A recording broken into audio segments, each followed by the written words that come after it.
নমস্কার বন্ধুরা, প্রতিদিনের মতো আজকেও আমি চলে এসেছি আপনাদের সামনে একটি সুস্বাদু ও পুষ্টিকর রেসিপি নিয়ে। সেটি হচ্ছে খেসারির ডাল দিয়ে মিষ্টি কুমড়ার ডুগো। তো এই খেসারির ডাল দিয়ে মিষ্টি কুমড়ার ডুগো আমি কীভাবে রান্না করব সেটাই আমি আপনাদের সাথে শেয়ার করব। এই যে দেখুন, এখানে আমি খেসারির ডাল নিয়ে নিয়েছি। এখানে প্রায় 200 গ্রাম খেসারির ডাল আছে। আমি ভালো করে ধুয়ে পরিষ্কার করে রেখেছি। ওভেনে প্রেসার কুকার বসিয়ে দিয়েছি। এই যে দেখুন, প্রেসার কুকার আমি পরিমাণ মতো জল দিয়ে দিয়েছি। এখন আমি দিয়ে দেবো ডাল।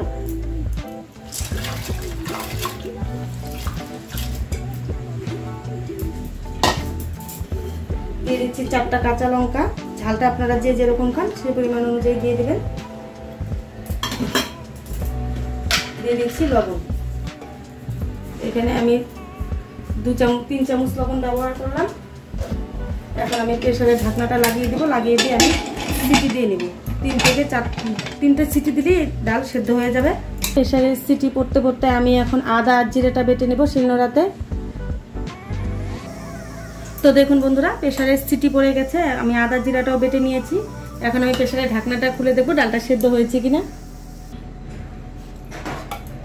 দেখুন বন্ধুরা, ডাল খুব সুন্দর সেদ্ধ হয়ে গেছে। এখন এই প্রেসারে আমি দিয়ে দেবো মিষ্টি কুমড়ার ডুগো। এই ডুগোগুলো আমি আগে থেকে কেটে ভালো করে ধুয়ে রেখেছি। এখন আমি দিয়ে দেবো প্রেসার কুকারে। দিয়ে আমি প্রেসার কুকারে ঢাকনাটা লাগিয়ে দেবো। সিটি দিব না, সিটি করার আগেই আমি অফ করে দেবো। প্রেসার আমি বসিয়ে দিয়েছি, গ্যাস অন করে দিয়েছি। এখন আমি প্রেসারটা সিটি পড়ার আগেই অফ করে দেবো, কারণ সিটি পড়লে পরে ডুগোগুলো সব গলে যাবে, খেতে ভালো লাগবে না। দেখুন বন্ধুরা, সিটি পড়ার আগে আমি গ্যাস অফ করে দিচ্ছি। যেরকম ধোয়া ধোয়া উঠছে সিটি পড়বে, তাই আমি গ্যাসটা অফ করে দিলাম। এখন আমি প্রেসারের ঢাকনাটা খুলে একটা পাত্রে নামিয়ে নেব। এভাবে আমি প্রেসারের হাওয়াটা বের করে নেব। তো দেখুন বন্ধুরা, ডাল আর হচ্ছে ডাটা খুব সুন্দর সেদ্ধ হয়ে গেছে। এখন আমি একটা পাত্রে নামিয়ে নিব, নামিয়ে ফোড়ন দেবো।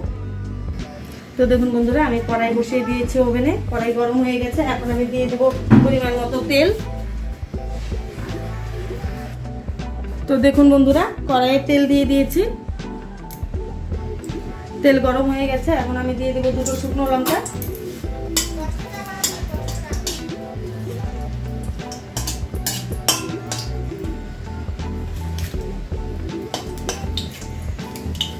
দিয়ে দিচ্ছি একটা তেজপাতা। তেজপাতাটা আমি ছিঁড়ে দিয়েছি। দিয়ে দিচ্ছি 5 ফোড়ন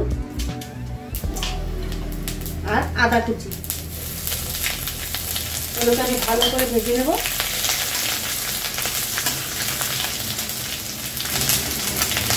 তো বন্ধুরা, ফোড়ন ভাজা হয়ে গেছে। এখন আমি দিয়ে দেবো আদা জিরে বাটা। ফোড়ন দিয়ে আমি ভালো করে ভেজে নেব। আর দিয়ে দেবো পরিমাণ মতো হলুদ গুঁড়ো। 1/2 চামচ হলুদ গুঁড়ো দিয়েছি। দিয়ে আমি ভালো করে একটু ভেজে নেব। বন্ধুরা, আপনারা চাইলে এখানে পেঁয়াজ রসুনও ব্যবহার করতে পারেন। আমি এটা নিরামিষ করছি।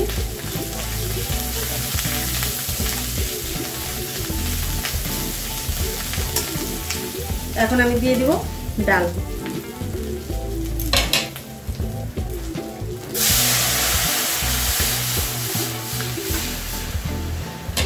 এখন আমি ভালো করে মিশিয়ে দেবো।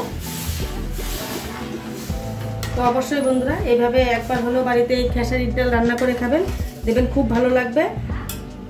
আর ভালো লাগলে অবশ্যই একটা লাইক কমেন্ট শেয়ার করবেন আর সাবস্ক্রাইব করবেন। এখন আমি ডালটাকে ভালো করে ফুটিয়ে নেব। তো বন্ধুরা দেখুন, ডাল জাল করা হয়ে গেছে। এখন আমি দিয়ে দিব সামান্য পরিমাণ গরম মশলা। দিয়ে দিচ্ছি ঘি। সামান্য পরিমাণে ঘি দিচ্ছি, বেশি দেব না। দিয়ে দিচ্ছি 1/2 চামচ চিনি। নিরামিষ খাবার একটু চিনি না দিলে ভালো লাগে না খেতে, তাই একটু চিনি দিয়ে দিলাম। এখন আমি সবগুলোকে ভালো করে মিশিয়ে একটা পাত্রে নামিয়ে নেব। অবশ্যই বন্ধুরা, আপনারা এইভাবে এই খেসারির ডাল রেসিপিটি রান্না করে খাবেন, দেখবেন খুব ভালো লাগবে। ভাত, রুটি, পরোটা যে কোনো কিছুর সাথে এই ডালটা খেতে খুব ভালো লাগে। তো দেখুন বন্ধুরা, ডাল আমি একটা পাত্রে নামিয়ে নিয়েছি। যারা যারা সাবস্ক্রাইব করেছেন তাদেরকে অসংখ্য ধন্যবাদ। আর যারা যারা সাবস্ক্রাইব করেননি তাদেরকে সাবস্ক্রাইব করার অনুরোধ রইল। এরকম সুন্দর সুন্দর ভালো ভালো রেসিপি সবার আগে আপনাদের কাছে পৌঁছে যাবে। Thank you for watching this video.